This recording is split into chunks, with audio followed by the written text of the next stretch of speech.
하나님 말씀은 마태복음 23장에 있는 말씀입니다. 마태복음 23장 37절 말씀부터 39절에 있는 말씀 봉독해 드립니다. 마태복음 23장 37절 이하에 있는 말씀입니다. 예루살렘아 예루살렘아 선지자들을 죽이고 네게 파송된 자들을 돌로 치는 자여, 암탉이 그 새끼를 날개 아래 모음같이 내가 네 자녀를 모으려 한 일이 몇 번이더냐. 그러나 너희가 원하지 아니하였도다. 보라, 너희 집이 황폐하여 버려진 바 되리라. 내가 너희에게 이르노니 이제부터 너희는 찬송하리로다. 주의 이름으로 오시는 이여 할 때까지 나를 보지 못하리라 하시니라. 아멘. 오늘날 잘못된 이념의 영향을 받아서 북침설을 믿는 전문의들도 있지만, 만일 6.25 전쟁이 남한에서 먼저 준비해서 일으킨 북침 전쟁이었다면 6.25 전쟁이 발발한 지 불과 사흘 만에 서울이 점령을 당하고 40일 만에 낙동강 하류에 부산만 남게 되는 그런 일방적인 전쟁이 될 수가 없었을 겁니다. 당시 남한은 총 병력이 10만 4,993명, 북한은 20만 3,480명으로 북한이 갑절이나 더 많았고, 남한에는 탱크나 자주포가 단 한 대도 없었음에 반해서 북한은 탱크만 242대, 자주포만 167대를 보유하고 있었습니다. 게다가 항공기는 남한의 경우 연락기를 포함해도 총 22대가 고작이었지만 북한은 211대를 보유하고 있었는데, 이러한 맹렬한 열세에도, 이런 병력의 열세에도 어떻게 남한이 북한을 침공할 수가, 아니 그럴 생각을 할 수가 있었겠습니까? 이런 열세의 전쟁에도 불구하고 오늘의 대한민국이 자유로운 국가로 이렇게 생존하고 번영할 수 있었던 것은 아무리 생각을 해보아도 하나님의 은혜요, 미군을 비롯한 유엔군의 희생과 나라를 위한 국민들의 기도가 아닐 수가 없습니다. 여러분, 우리 기독교에는 국경이 없지만 우리 크리스천에게는 조국이 있습니다. 백성으로 조국을 위해 기도하는 것은 우리 크리스천의 거룩한 책임이 아닐 수 없습니다. 예수님도 당시 이스라엘 민족의 구성원으로서 망해가는 예수님의 조국이었던 이스라엘과 그의 수도 예루살렘의 내일을 탄식하며 기도하셨습니다. 기도는 그분의 아주 거룩한 습관이었습니다. 성경에 보면 예수님의 큰 사도라고 하는 사도 바울도 마음에 끝이지 않는 고통으로 자기 민족을 위해서 기도한다고 고백하고 있습니다. 여러분, 6.25 사변이라고 하는 처참한 민족적인 비극을 우리는 겪었습니다. 6.25 전쟁이 남긴 그 인류사적인 교훈이 있다고 하면 그것은 바로 자유는 결코 공짜가 아니라고 하는 사실입니다. 워싱턴에 있는 한국전 기념공원은 해마다 평균 320만 명 이상이 방문을 한답니다. 그리고 이곳을 방문하는 미국인들과 세계 자유를 사랑하는 모든 사람들은 조각가 프랭클린 게일로드의 조각 작품이었던 판초 우위를 입고 행군하는 육해 공군의 모습을 보면서 아주 깊은 감명을 받습니다. 하지만 그 무엇보다도 시선을 끄는 것은 여기에 새겨진 문구입니다. 우리 미합중국은 조국의 부름을 받고 한 번도 만나보지 못했던 사람들, 전혀 알지도 못한 나라의 자유를 위해 달려갔던 자랑스러운 우리의 딸과 아들에게 깊은 경의를 표한다라고 하는 글입니다. 그런데 그 아래에 은색으로 선명하게 새겨진 불멸의 메시지가 하나 있는데, 바로 자유는 결코 공짜가 아니다라고 하는 교훈입니다. 두 동강 난 이 작은 한반도 땅에서 대한민국이라고 하는 나라가 자유국가로 민족적인 생존을 가능하게 하느라고 희생되었던 생명이 여러분 얼마나 많은지 아십니까? 미군 사망자만 54,246명이고 한국군과 유엔군 사망자가 모두 62만 8,833명이요. 부상자만 미군만 10만 3,264명이고 유엔군 전체는 106만 4,453명이고 미군 실종자만 8,177명이고 유엔군 실종자는 47만 267명으로 집계되고 있습니다. 이 전쟁에서 아이젠하워 대통령이 아들을 잃었습니다. 벤프리트 장군과 클라크 유엔군 사령관도 아들을 잃었고 워커 중장은 아들과 함께 참전했다가 직접 전사했고 24단장 딘 소장은 전쟁 포로가 되기도 했습니다. 여러분, 지금 우리 대한민국이 누리고 있는 이 자유는 결코 공짜로 얻은 것이 아닙니다. 이처럼 엄청난 대가와 희생을 치루었기에 누리게 되는 것입니다. 그러므로 우리 해외에 나와서 살고 있지만 마음속에 우리 다 대한민국이 있습니다. 우리 한국이 누리고 있는 자유와 안전에 언제나 귀를 기울이고 마음을 졸여가면서 기도하는 것이 사실입니다. 최근 정치적인 상황이나 대북 관계의 국제적인 안보 상황이나 불안하기 그지없습니다. 이런 때 우리는 해외에 나와 있지만 애국하는 크리스천으로서 중요한 역할을 감당해야 됩니다. 우선 우리나라가 자유롭고 안전한 나라가 되도록 위해서 기도해야만 됩니다. 여기 자유와 안전이라고는 두 개의 단어가 대단히 중요합니다. 지금 자유롭기는 한데 안전하지 못하면 그 자유가 오래갈 수가 없습니다. 안전한데 자유롭지 못하면 그 자유는 그 안전은 비굴한 생존일 수밖에 없습니다.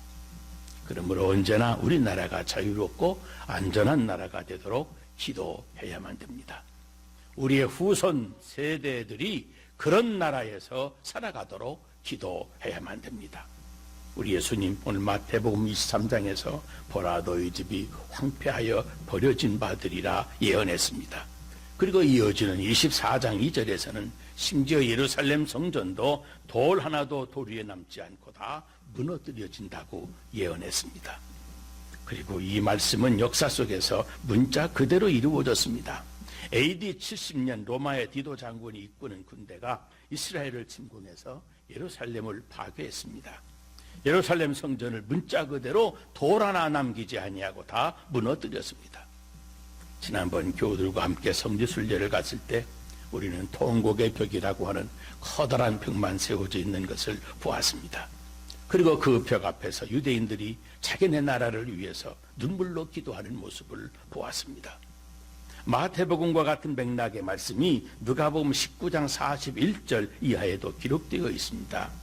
가까이 오사 성을 보시고 우심에 이르시되 너도 오늘 평화에 관한 일을 알았더라면 좋을 뻔하였거니와 지금 내 눈에는 숨겨졌도다 그랬습니다. 실제로 로마의 디도 장군이 4개 군단 약 8만 명의 군대를 이끌고 예루살렘을 공격을 했습니다. 성을 다 무너뜨렸습니다. 그때 약 110만 명의 유대인들이 죽임을 당하고 살아남은 수십만 명 노예로 로마에 끌려가는 비극이 시작이 됐습니다. 예수님은 이 사실을 미리 아시고 눈물을 흘리면서 우신 겁니다. 이때 뜨시는 유대 애국자들이 어린아이들까지 무려 967명이 해발 450m의 천연 요새인 마사다라고 하는 곳으로 도피해서 로마인들과 최후의 항전을 계속했습니다. 그러다가 3년 뒤에 실바 장군의 대대적인 공격을 받자 그들은 로마 노예가 되기보다는 차라리 죽음을 선택하자고 결의합니다.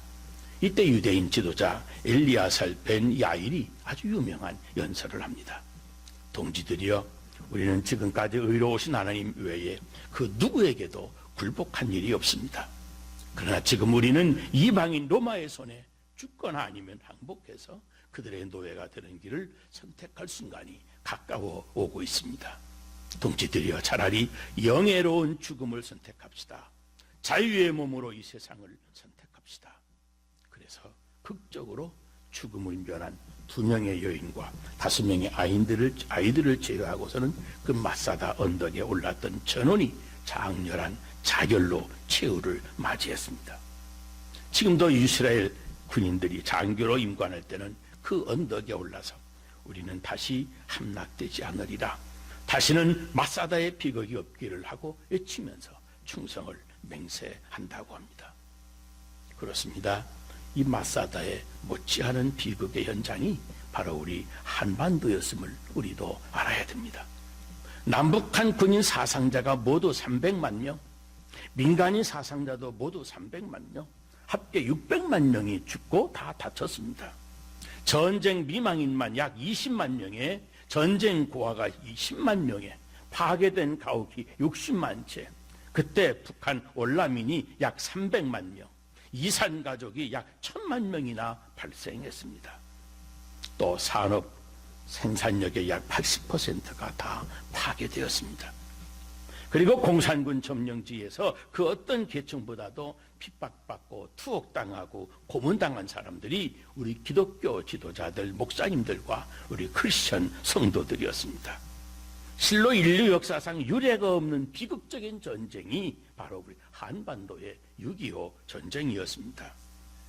이러한 전쟁의 비극을 경험한 우리 애국적인 크리스천이라고 한다면 다시는 이런 비극이 없도록 우리 민족의 자유와 안전이 보장되는 나라가 되도록 간절히 기도해야만 됩니다. 그리고 두 번째는 우리 민족의 영적인 구원을 위해서 기도해야만 됩니다. 다시 마태복음 23장 37절을 봅니다. 예루살렘아 예루살렘아 선지자들을 죽이고 너에게 파송된 자들을 돌로 치는 자여, 암탉이 그 새끼를 날개 아래 모음같이 네가 내 자녀를 모으려 한 일이 몇 번이더냐. 그러나 너희가 원하지 아니하였도다 한탄했습니다. 여러분, 구약의 선지자의 중요한 메시지가 오실 메시아를 영접하라고 하는 것이었습니다. 사실 이스라엘이 오실 메시아를 영접하고 하나님을 진실로 경외하는 민족이 되었다고 한다면 그 자체로 민족의 번영을 보장받는 것이었습니다. 그런데 불행하게도 당시 이스라엘 민족은 예수님을 메시아로 받아들이는 일에 무관심하거나 아주 적대적이었습니다. 예수님은 그 자체를 민족의 위기라고 보시고 마치 암탉이 병아리를 날개 아래 품듯 자기 민족을 품고자 하셨다고 말씀하신 겁니다. 어미가 새끼를 보호하는 것 본능 아니겠습니까? 지금 예수님은 자기 민족이 정치적으로, 사회적으로, 그리고 영적으로 위기에 처한 것을 바라보신 겁니다. 사도 요한은 요한복음 1장 11절에 이 위기를 자기 땅에 오매 자기 백성이 영접하지 아니하였다고 증언하면서, 그러나 만일 영접하는 자, 곧 그 이름을 믿는 자들에게는 하나님의 자녀가 되는 권세를 주셨다고 그랬습니다. 그런데 지금 이스라엘은 대부분이 예수님을 거절하고 있는 겁니다. 그래서 예수님의 가장 큰 제자가 되었던 사도 바울도 이 때문에 기도하게 되었습니다. 로마서 10장에 보면 형제들아 내 마음에 원하는 바와 같이 하나님께 구하는 바는 이스라엘을 위함이니 곧 그들을 구원받게 하려 함이라. 이 애국적인 기도가 얼마나 절실했는지 로마서 9장에서도 다시 한번 언급을 합니다. 내가 그리스도 안에서 참말을 하고 거짓말을 아니하노라. 나에게 큰 근심이 있는 것과 마음에 그치지 아니하는 고통이 있는 것을 내 양심이 성령 안에서 너와 더불어 증언하노니, 나의 형제 곧 권력의 친척을 위하여 내 자신이 저주를 받아 그리스도에게서 끊어질지라도 내가 원하는 바로다. 무슨 말입니까? 자기 마음에 그치지 아니하는 고통이 있는데 그것은 자기 자신이 버림을 받고서라도 내 민족이 구원받는 것을 보고 싶다고 하는 겁니다. 이것이 바로 애국적인 크리스찬의 마음입니다. 자기 민족에게 영적 구원이 없이는 민족의 내일을 결코 낙관할 수가 없다고 본 것입니다. 사실 6.25 사변은 비극이었지만 어떤 의미에서는 민족의 새로운 희망의 시작이 되기도 했습니다.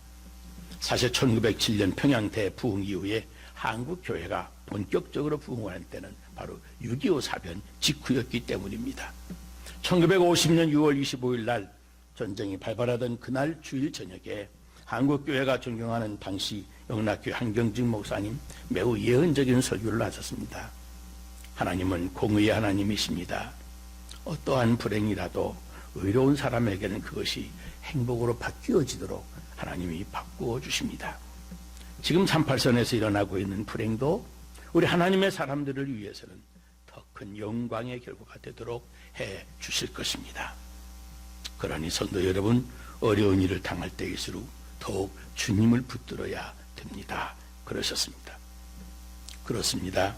불행 중 다행인 것이 우리 민족 6.25의 불행 속에서 한경직 목사님의 말씀처럼 주님을 다시 굳게 붙잡았고 다시 일어섰습니다. 그래서 우리 민족은 재건되었고 교회가 부흥이 되었습니다. 이 복음적인 관점에서 볼 때 6.25 전쟁 속에 리더십을 발휘했던 이승만 대통령이 한경직 목사님 등의 청원을 받아들여서 군대의 군목제도를 처음으로 실시하고 군대와 학교에서 신앙생활을 할 수 있도록 권장을 했는데, 이런 제도가 민족의 복음화를 앞당기는 일에 아주 결정적인 역할을 했습니다. 당시 인천 상륙작전을 전개한 레가도도 선교적인 마음을 가진 사람이었습니다. 한국전 참전을 결심하면서 그가 이러한 기도를 남긴 것이 역사에 남아 있습니다. 하나님, 또 하나의 전쟁을 원하지는 않습니다. 그러나 저 작은 한반도 땅에 하나님의 의를 전할 수 있다면 기꺼이 저를 써 주옵소서, 이렇게 기도했습니다. 하나님의 그 기도를 들으시고 그를 통해서 우리 민족을 구원해 주신 겁니다.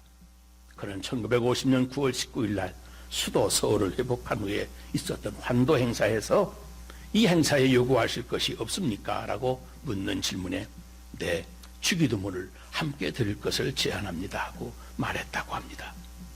여러분, 우리나라는 지금 임박한 전쟁의 불안감이 짙게 감돌고 있습니다. 미국 트럼프 대통령과 중국 시진핑의 회담이 끝나더니 남북 간의 한반도 안보 상황이 아주 급변하고 있는 겁니다. 북한이 제6차 핵실험이나 미사일 발사를 실시하게 될 경우 미국은 선제 구경을 하겠다며 핵추진 항공모함까지 한반도 해상에 진입을 시키고 있는가 하면, 중국은 한반도의 핵전쟁을 예상해서 국경지대에 15만 명의 군대를 이미 대기시키고, 일본 아베 수상은 남한의 피난민들이 몰려오면 다 받지 않고 선별적으로 받겠다고 전쟁이 일어나지도 않았는데도 벌써 떠들고 있습니다. 우리 대한민국은 미국과의 동맹관계만 믿고 핵무장을 하지도 않고 지내다가 요즘에 서로 대통령이 되겠다고 온 세상이 떠들썩합니다. 한국을 거쳐 미군으로 건너간 아베 수상을 만난 미국 펜스 부통령이 그의 연설 가운데 동해를 일본해라고 거침없이 튀어나오는가 하면, 민주주의의 색깔인 파란색으로 표시되어 있는 일본에 북한과 함께 공산주의 빨간 색깔로 표시되어 있는 지도가 들려 있더랍니다. 시진핑의 10분도 안 되는 한반도 역사 강의를 들었다고 하더니 트럼프 대통령은 우리 한국을 중국의 일부로 인정해주고 아예 포기해버린 것이 아닌가 하는 불길한 생각까지 들게 하는 상황이 전개됩니다. 중국은 미국의 경제 제재를 피하기 위해서 적극적으로 대북 압박을 한다고 하지만, 한반도에 전쟁이 일어나면 중국이 군대를 보내서 북한을 지킬 것이라고 주장을 합니다. 미국이 애과수술을 하듯이 단지 북한의 풍계리 핵시험장만 폭파하면 중국은 외교적인 노력은 하겠지만 군사 개입까지는 하지 않겠다고는 뜻을 내비쳤습니다. 이런 상황에서 북한은 이미 다 끝냈으니 갈 때까지 가보자고 큰 소리를 치면서 다가오는 북한 인민군 창설일인 25일, 이번 주 화요일을 벼르고 있는 듯합니다. 그런데 만일 북한이 이를 저지르면 이번에는 미국이 여지없이 공격할 것이고, 그러면 북한이 여지없이 남한을 공격할 것인데, 미국이 우리 한국을 방어해 준다고 하더라도 북한이 지상과 땅굴로 침투해오는 살인 화학 무기를 비롯해서 북한이 쏘는 그 많은 폭탄들을 다 막을 수가 없다는 겁니다. 게다가 코앞에 서울에 위치해 있는데 아파트 숲을 이루고 있어서 만일 어디 하나 폭탄만 떨어져도 서울은 순식간에 폐허가 되고 말 것이 분명합니다. 여러분, 지금이야말로 우리 성도들이 애국적인 크리스찬이 되어서 민족의 영적인 부흥과 구원을 위해서 기도해야 될 때입니다. 이렇게 해외에 나와 있으면서 지금은 앉아서 한국 정치나 걱정하는 말뿐인 애국이 필요하지 않습니다. 무릎으로 하는 애국이 절실한 때입니다. 전쟁이 아닌 평화를 위한 기도, 나라를 위하여 금식하며 기도해야만 될 때입니다. 무엇보다도 우리 한국의 자유와 안전을 위해서 기도해야 됩니다. 북한의 핵실험장이 사라지도록 기도해야 됩니다. 전쟁이 발발해서 한반도가 강대국의 각축장이 되어지면 틀림없이 6.25 때처럼 중국과 러시아가 개입하게 되고 일본은 한국 난민은 받아주지 않겠다면서 또 우리를 서러우게 대할 것입니다.